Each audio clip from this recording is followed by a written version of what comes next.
خمن أكثر 5 دول في العالم فيها مسلمين، في العالم، ركز مو بالدول العربية. اي بس يعني مو الا تعد الدولة مسلمة. مو شرط يعني اي بيها أكثرية زين، مسلمة. رقم واحد اندونيسيا. إندونيسيا أكيد بالمركز الأول، وعدد آه. المسلمين بيها 227 مليون مم. مسلم. حلو. رقم اثنين يا اما الصين يا اما الهند، حروح ويا الهند.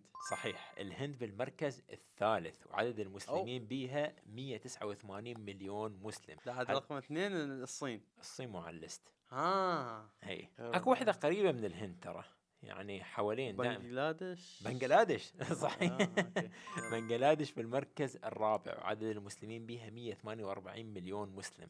باقي لك المركز الثاني والخامس. هسه باكستان ما اعرف ايش قد عدد سكانها. باكستان. اي. باكستان صحيح. زين.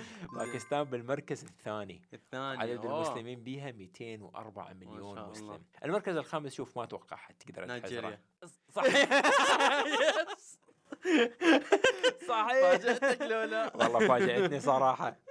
نيجيريا بالمركز الخامس صحيح. بتسألني في الجغرافيا اللي بتسألني في السؤال. نيجيريا صحيح بالمركز الخامس، وعدد المسلمين بها 95 مليون مسلم. نحول سؤال للجمهور، شنو هي الدولة السادسة بأكثر عدد مسلمين؟